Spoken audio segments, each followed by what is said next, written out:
नमस्कार। आपका अखबार के इस अंक में आपका स्वागत है। मैं हूं प्रदीप सिंह। बांग्लादेश से इस समय कई खबरें आ रही हैं। पहली बात तो ये जो कठपुतली है चीन और अमेरिका की, मोहम्मद यूनुस, इसकी सत्ता खतरे में है। लेकिन ये बड़ी खबर नहीं है। इसके अलावा दो खबरें हैं, उन पर भी बात करेंगे। पहले मोहम्मद यूनुस की बात कर लें। मोहम्मद यूनुस को अब समझ में आ रहा है कि उसके लिए सत्ता में बने रहना मुश्किल हो रहा है। तो वो जो जिहादी तत्व हैं उनको भड़काकर सड़क पर उतारकर अपने लिए समर्थन जुटा रहा है। बांग्लादेश के आर्मी चीफ ने बड़ा साफ साफ कह दिया है मोहम्मद यूनुस से कि दिसंबर तक हर हाल में आम चुनाव कराने हैं। बड़े फैसले सरकार जो चुनकर आएगी वो लेगी, आप बड़े फैसले नहीं ले सकते। कई फैसलों पर एतराज़ जताया है आर्मी ने, कहा कि आर्मी को कुछ पता नहीं है और आप फैसले ले रहे हैं, ये नहीं चलेगा। तो इससे बहुत परेशान है मोहम्मद यूनुस। अब उसकी मुश्किल ये है कि अमेरिका से अब भी समर्थन तो मिल रहा है, लेकिन जो बाइडेन जैसा समर्थन उसे अब नहीं मिल रहा है। चीन भी अपने मामलों में फंसा हुआ है, इसलिए वो भी समर्थन तो दे रहा है, लेकिन उस तरह का खुलकर समर्थन जैसी उसको उम्मीद थी वो नहीं हो पा रहा है। तो इसके लिए मोहम्मद यूनुस ने नाहिद इस्लाम, जो नेशनल सिटीजन्स पार्टी बनाई है, जिसने छात्रों के आंदोलन का जो चेहरा था, उसने अपनी एक पॉलिटिकल पार्टी बना ली है। उसको बुलाकर उससे बात की और उससे समर्थन हासिल करने की कोशिश की। उधर दूसरी तरफ बीएनपी, बांग्लादेश नेशनलिस्ट पार्टी, जो बेगम खालिदा जिया की पार्टी है, वो शेख हसीना की प्रतिद्वंदी पार्टी है और उसको लग रहा है कि शेख हसीना के जाने के बाद उसका सत्ता में आने का अवसर है। तो जब तख्ता पलट हुआ तो मोहम्मद यूनुस के साथ थी बीएनपी, लेकिन अब बीएनपी वो भी चुनाव चाहती है। वो मोहम्मद यूनुस को सत्ता में नहीं देखना चाहती, और वैसे तो कोई नहीं देखना चाहता। तो मोहम्मद यूनुस ने कुछ और नई चीज़ें शुरू की, जैसे एक उसमें सबसे ताज़ा है, वो है ह्यूमन कॉरिडोर। यूनाइटेड नेशंस भी ये चाहता है। यूनाइटेड नेशंस के सेक्रेटरी जनरल ढाका गए थे पिछले दिनों, तब इसकी बात की थी। अमेरिका चाहता है। अब ये ह्यूमन कॉरिडोर क्या है? म्यांमार से बांग्लादेश तक एक ह्यूमन कॉरिडोर बनाया जाए। कहने को तो ये जो रोहिंग्या हैं उनकी सहायता के लिए, उनको ह्यूमैनिटेरियन जो मदद पहुंचाने के लिए कि रसद पानी उनको पहुंचाया जा सके, इसके लिए होगा। लेकिन इसका उद्देश्य कुछ और है। देखिए, वहाँ से जो रोहिंग्या आ रहे हैं वो आएंगे ही, वापस जाने वाला कोई नहीं है। ये मुस्लिम रोहिंग्या ये इन्होंने दो लोगों से म्यांमार में पंगा लिया। एक तो म्यांमार की सेना से, और दूसरा म्यांमार में जो बौद्ध समुदाय है। बौद्ध समुदाय शांति से रह रहा था, उस पर हमला शुरू किया और सेना पर भी हमला शुरू किया। तो उस दोनों के बीच में ये पिस गए, तो वहाँ से भागे। लगभग 11 लाख से ज़्यादा मुस्लिम रोहिंग्या बांग्लादेश आ चुके हैं। ज़्यादातर पानी के रास्ते आते हैं, और इसके अलावा बांग्लादेश से फिर ये भारत में भी आ चुके हैं। सुंदरबन और दूसरे इलाकों से बांग्लादेश से अलग अलग रास्तों से भारत भी पहुंच रहे हैं। सवाल ये है कि ह्यूमन कॉरिडोर क्यों? दरअसल अमेरिका और चीन दोनों चाहते हैं कि बांग्लादेश के जरिए भारत को अस्थिर रखा जाए। तो ये जो ह्यूमन कॉरिडोर है, इसका मुख्य मकसद है कि म्यांमार से हथियार और ड्रग्स बांग्लादेश आए, वहाँ से भारत में भेजा जाए। ये भारत के खिलाफ इस्तेमाल किया जाए हथियारों का। भारत इसका विरोध कर रहा है, लेकिन भारत ही नहीं, बांग्लादेश के आर्मी चीफ भी इसका विरोध कर रहे हैं। अपनी सेना के प्रमुख अधिकारियों के साथ बैठक में पिछले हफ्ते उन्होंने इसे ब्लडी कॉरिडोर कहा, और कहा कि किसी भी हालत में नहीं बनेगा। यूनुस से भी जाकर कह दिया कि ये कॉरिडोर नहीं बनेगा, इसको नहीं बनने देंगे। अमेरिका और चीन तुले हुए हैं कि ये कॉरिडोर बनना चाहिए। तो एक फ्रिक्शन का पॉइंट बड़ा ये बन गया है। बांग्लादेश के लोगों को अभी समझ में नहीं आ रहा है कि हमारे फ़ायदे में है, नुकसान में है, क्योंकि मुश्किल ये है कि वहाँ कोई पॉलिटिकल एक्टिविटी हो नहीं रही है। वहाँ पर जो कुछ हो रहा है, यूनुस के जो पुराने समर्थक हैं वही जो कुछ सड़क पर उतर कर बोल रहे हैं, कह रहे हैं, वही हो रहा है। तो पॉलिटिकल एक्टिविटी बंद है। अवामी लीग पर प्रतिबंध लगा दिया गया है, उसके चुनाव लड़ने पर भी प्रतिबंध लगा दिया गया है। अब चुनाव से पहले ये प्रतिबंध हटेगा कि नहीं, ये बहुत कुछ निर्भर करेगा सेना के रुख पर। तो सेना क्या करेगी इस पर निर्भर करेगा। लेकिन मोहम्मद यूनुस की गद्दी खतरे में है और उसको कोई बचाने वाला उस तरह से दिखाई नहीं दे रहा है जिस तरह से बनाने वाले सामने आए थे। अब वो धमकी उसने पिछले दिनों दी थी, कुछ महीने पहले, आपको याद होगा मार्च में जब चीन के दौरे पर गया था तो उसने चिकन नेक की बात की थी, जिसको हम सिलीगुड़ी गलियारा भी कहते हैं। तो सिलीगुड़ी गलियारा जो है वो भारत को उसके जो नॉर्थ ईस्ट के 7 स्टेट हैं उनसे जोड़ता है। लैंड के जरिए जुड़ने का वही एकमात्र रास्ता है। तो भारत में जो भारत विरोधी हैं और भारत के बाहर, ख़ासतौर से बांग्लादेश में, वो बार बार ये धमकी देते हैं। पाकिस्तान भी धमकी देता है और चीन चाहता है कि इस चिकन नेक को काट दिया जाए। तो भारत का संबंध जो है सड़क मार्ग से वो पूरे नॉर्थ ईस्ट से कट जाएगा। इसकी धमकी जो है ये यूनुस ने भी दी और भारत को ये बात अच्छी तरह से मालूम है कि ये उसका कमज़ोर पहलू है। तो यहाँ पर इंफ्रास्ट्रक्चर बढ़ाने की लगातार कोशिश हो रही है। उसके अलावा यहाँ पर जिस तरह से फ़ौजों की तैनाती हुई है, तो इस पूरे इलाके की सुरक्षा के लिए इसको एक तरह का अभेद्य किला बना दिया है भारत की फ़ौजों ने, भारत की सरकार ने। लेकिन इस बीच में एक नया डेवलपमेंट और हुआ है। असम के मुख्यमंत्री हेमंत बिस्वा शर्मा, उन्होंने एक प्रेस कॉन्फ्रेंस की और सोशल मीडिया पर भी डाला इसको। उन्होंने कहा कि अगर बांग्लादेश ने हमारे चिकन नेक यानी जो ये सिलीगुड़ी गलियारा है इसकी ओर देखने की कोशिश की, इसको काटने की कोशिश की, तो बांग्लादेश के 2 चिकन नेक हैं। और कौन कौन से हैं? पहला 80 किलोमीटर का नॉर्थ बांग्लादेश कॉरिडोर है। ये दक्षिण दिनाजपुर से दक्षिण पश्चिम गारो हिल्स तक जाता है। दूसरी चिकन नेक है उसकी जो सिर्फ 28 किलोमीटर लंबी है, जिसे चटगांव गलियारा भी कहते हैं। ये दक्षिण त्रिपुरा से बंगाल की खाड़ी तक जाता है। ये जो चटगांव गलियारा है उसका दूसरी चिकन नेक है, ये भारत की जो चिकन नेक है सिलीगुड़ी गलियारा उससे भी छोटी है। और इसको काटते ही बांग्लादेश की आर्थिक राजधानी और राजनीतिक राजधानी दोनों के बीच का संपर्क खत्म हो जाएगा।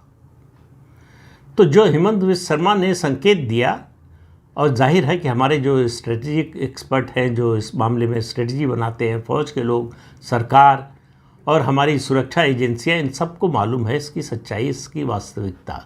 तो भारत की तैयारी ये है कि अगर बांग्लादेश भारत के चिकन नेक यानी सिलीगुड़ी गलियारे की तरफ आंख उठाकर देखता है तो उसके ये दोनों चिकन नेक काट दिए जाए, तो उससे जो बांग्लादेश की स्थिति होगी उससे उसको कोई उबार नहीं पाएगा। तो बांग्लादेश में इस समय भारत की दृष्टि से उसका सबसे बड़ा एलाई, सबसे बड़ा सहयोगी उनका सेनाध्यक्ष वकारुज्जमान है, जो एक तो इस बात का पक्षधर है कि देश में डेमोक्रेटिक ढंग से चुनी हुई सरकार होनी चाहिए। वो चाहे तो आर्मी रूल लागू कर सकता है, सत्ता पर कब्जा कर सकता है, तख्ता पलट कर सकता है मोहम्मद यूनुस का, लेकिन उसने न उस समय किया न आज करने की मंशा रखता है। लेकिन वो चुनाव हर हाल में कराने की मंशा रखता है। और ये जो ह्यूमन कॉरिडोर है इसके मुद्दे पर बांग्लादेश के विदेश सचिव इस्तीफा दे चुके हैं इसके विरोध में। तो बांग्लादेश में इस ह्यूमन कॉरिडोर का बड़ा विरोध है और बस अब इस विरोध को बढ़ाने की ज़रूरत है। मोहम्मद यूनुस के लिए ये गलियारा बनवाना बड़ा कठिन होगा और गलियारा बनवा नहीं पाएगा तो उस पर जो है यूएन सहित अमेरिका और चीन का दबाव लगातार बढ़ता जाएगा। और जो ज़मीनी वास्तविकता है बांग्लादेश की, इस यूनुस की कोई लोकप्रियता वहाँ है नहीं, कोई जनाधार है नहीं। ये एक तरह से कब्जा करके बैठा है सत्ता पर। अब ये चाहता है कि इसको बिना चुनाव के 5 साल तक राज करने का मौका मिले, जो कि लगता नहीं कि मिलने वाला है। भारत अभी दूसरे मोर्चे पर उलझा हुआ है, लेकिन ऐसा नहीं कि भारत की नज़र इस तरफ नहीं है। भारत को मालूम है कि ये कितना स्ट्रेटेजिक दृष्टि से महत्वपूर्ण मुद्दा है, महत्वपूर्ण इलाका है। तो इसलिए फिर कह रहा हूँ कि अगर बांग्लादेश की नज़र भारत के सिलीगुड़ी गलियारे पर यानी उस चिकन नेक पर पड़ी तो उसके 2-2 चिकन नेक कट जाएंगी। और भारत की सुरक्षा के लिए, हमारी एकता, अखंडता और सार्वभौमिकता की रक्षा के लिए ज़रूरी है बांग्लादेश के खिलाफ एक्शन। मैं तो बहुत समय से कह रहा हूँ, चटगांव पोर्ट, उस पर कब्जा करना भारत के सामने उसका कोई विकल्प नहीं है। बांग्लादेश की समस्या तब तक हल नहीं होगी जब तक भारत ये कदम नहीं उठाएगा, क्योंकि पाकिस्तान का मामला हमने हल कर भी लिया तो बांग्लादेश नया नासूर बनेगा। तो उसको रोकने का समय अभी है, समय भी है, ज़रूरत भी है, मौका भी है और मौसम भी है। इस समय देश में और अंतर्राष्ट्रीय स्तर पर जो वातावरण बना हुआ है उसमें भारत को रोकने वाली कोई ताकत नहीं है। कौन भारत का साथ देता है, कौन नहीं देता है, ये गौड़ बात है। आप देखिए भारत जिस तरह से कदम उठा रहा है। भारत रूस से Su-57 लड़ाकू विमान खरीदने जा रहा है। ये अमेरिका के F-35 से ज़्यादा मारक है। अमेरिका F-35 भारत को बेचने की कोशिश कर रहा था, भारत ने साफ मना कर दिया। और ऐसे समय में जब अमेरिका और रूस के बीच में एक तरह की तनातनी है, क्योंकि डोनाल्ड ट्रंप का तो कोई भरोसा नहीं है। अभी 2-3 दिन पहले उनकी रूस के राष्ट्रपति व्लादिमीर पुतिन से 2 घंटे फ़ोन पर बात हुई। उसके बाद बड़ी प्रशंसा की उनकी, कहा कि बस समझौता होने वाला है, रूस और यूक्रेन में युद्ध रुकने वाला है, दोनों देश साथ बैठेंगे, बातचीत करेंगे। और उसके 2 दिन बाद रूस ने अब तक का सबसे बड़ा हवाई हमला यूक्रेन पर किया। अब डोनाल्ड ट्रंप कह रहे हैं कि पुतिन का दिमाग खराब हो गया। तो किसी देश का राष्ट्रपति, राष्ट्राध्यक्ष, उसको अपनी भाषा पर ही कंट्रोल ना हो। वो आज जो बोल रहा है कल उससे पलट जाता है। वो जो बोल रहा है उसमें तथ्य कितना है इसका उसको ध्यान ही नहीं होता है, या उसकी ज़रूरत नहीं समझता है। तो लगातार भारत और अमेरिका के संबंध बिगाड़ने का काम डोनाल्ड ट्रंप कर रहे हैं और रूस और भारत के संबंध को और प्रगाढ़ करने का काम भी कर रहे हैं। मैंने पहले भी बताया था कि S-400 बची हुई 2 बैटरीज हैं, वो भी जल्दी ही रूस से आने वाली हैं। 5 का सौदा किया था हमने, 3 आ चुकी हैं, 2 और आने वाली हैं। इसके अलावा उसका जो नेक्स्ट वर्जन है S-500, उसका निर्माण भारत और रूस दोनों मिलकर भारत में करेंगे। तो इससे आप समझ लीजिए कि भारत की रक्षा तैयारी का स्तर क्या है, भारत कितना आगे का, कितनी दूर की सोचकर चल रहा है। उसमें ये 2 जो इरिटेंट हैं, पाकिस्तान और बांग्लादेश, इन इरिटेंट्स को हटाए बिना भारत की शक्ति का असली स्वरूप दुनिया को देखने में मुश्किल होगी। हमको इन दोनों इरिटेंट्स को दूर करना पड़ेगा। और प्रधानमंत्री ने गुजरात में कल जो बोला है, जिस तरह से बोला है, वो उन्होंने पहली बार बोला है। पाकिस्तान को दुश्मन देश सीधे सीधे घोषित कर दिया है। कहा पाकिस्तान के अस्तित्व का एकमात्र उद्देश्य है भारत को परेशान करना, भारत के विरुद्ध लड़ते रहना और भारत को जो है नुकसान पहुंचाना। तो इसका मतलब समझिए कि भारत को अगर तरक्की करना है, भारत को अगर अपने आसपास शांति स्थापित करना है, तो उसके लिए पाकिस्तान का खत्म होना ज़रूरी है। तो पाकिस्तान खत्म होगा तो बांग्लादेश कहाँ बचेगा? पाकिस्तान में तो परिस्थितियाँ भी ऐसी हैं। पाकिस्तान के आपको मालूम है 4 प्रांत हैं, कुल 4 प्रदेश हैं। एक उसका पंजाबी सूबा है जो देश को चलाता है, सेना को चलाता है। दूसरा सिंध, जो भुट्टो परिवार का जो है गढ़ माना जाता है। तीसरा प्रांत है बलूचिस्तान, जहां विद्रोह की आग जब से देश का बंटवारा हुआ तब से जल रही है, अब धू धू करके प्रज्वलित हो रही है। रोज़ पाकिस्तानी सैनिकों को BLA यानी बलोच लिबरेशन आर्मी मार रही है। इसके अलावा खैबर पख्तूनख्वा। अब पाकिस्तान को फिर से याद आई है अफ़गानिस्तान की कि हम तो भाई भाई हैं, लेकिन अफ़गानिस्तान ये सुनने को तैयार नहीं है। अब पाकिस्तान फिर से अफ़गानिस्तान से दोस्ती करना चाहता है। और इसमें पाकिस्तान से ज़्यादा इंटरेस्ट चीन का है। चीन की कोशिश है कि अफ़गानिस्तान और भारत करीब ना आने पाए, लेकिन अफ़गानिस्तान ये देखेगा कि उसका नेशनल इंटरेस्ट कहाँ है।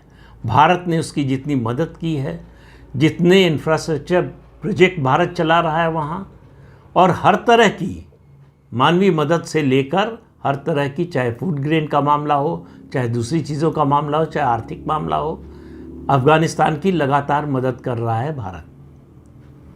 तो ऐसे में अफ़गानिस्तान एकदम से पाकिस्तान की ओर चला जाएगा ऐसा दिखाई नहीं दे रहा है।